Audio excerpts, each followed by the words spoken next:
Okay, so this is what you'd normally use for a bridge builder in lava. And obviously the way it works is there's some soul soil at the bottom and some blue ice at the top. When lava goes in between these two blocks, it turns into a solid block.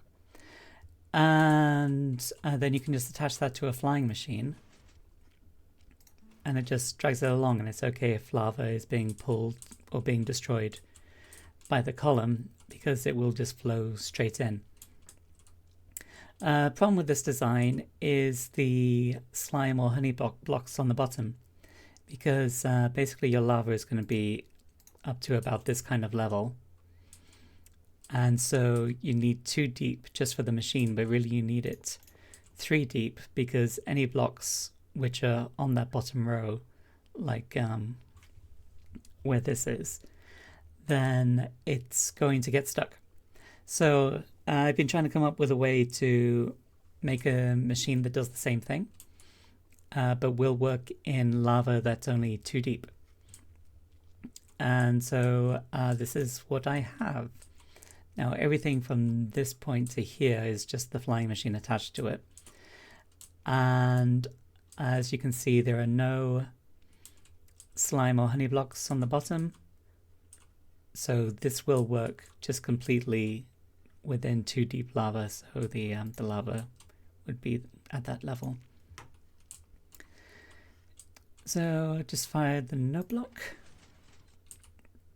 and it looks kind of complicated, and it kind of is, because basically the way that this works is these 2 pistons are kept extended by the redstone. And the reason for that is it basically turns the piston into a 2 wide block. It avoids having to have a slime or a honey block on the bottom row, because there is a slime block here. So what happens is when this row gets pulled, it pulls these 2 redstone blocks out of the way, which retracts these pistons, and that's necessary because the extended pistons aren't movable blocks, they have to be retracted. So first it moves these redstone blocks out of the way, which retracts those pistons, and then it pulls the pistons as well as this block forward. So, boop.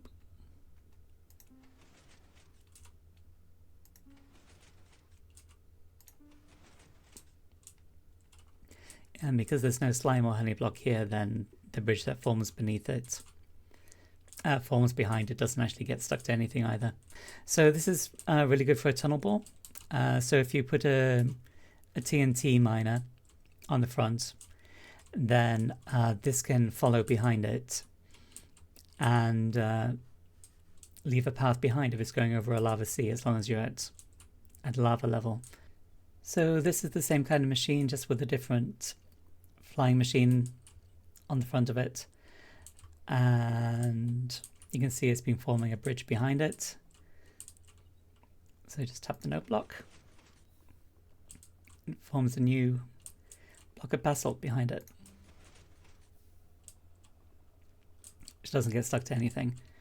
And this is the same machine again, except this time it's attached to a TNT dupe borer. So now if we click the note block,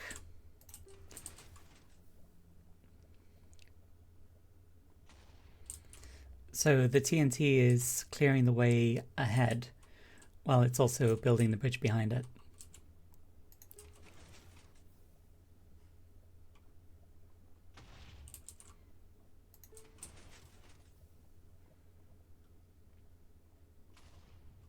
What would be really nice is if the TNT was guaranteed to clear 2 blocks deep into the lava, but unfortunately it doesn't. The lava does block a lot of the explosions, so do have to kind of be careful to make sure that the way is still clear, but it is a lot less likely to get stuck than if you needed lava that was 3 blocks deep, because there was no way that TNT is going to clear 3 blocks deep in the lava.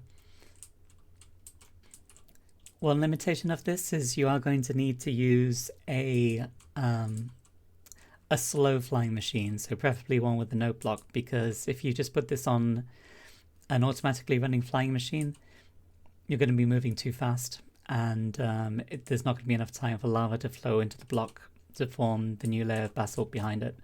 So it does need to go one block at a time, form the layer of basalt, and then move forward. Other improvements I was thinking for this is maybe have some kind of observer on the bottom to see if there are any blocks ahead of it, and maybe they'll light a redstone lamp so you know that the machine is going to get stuck if it moves much more further forward.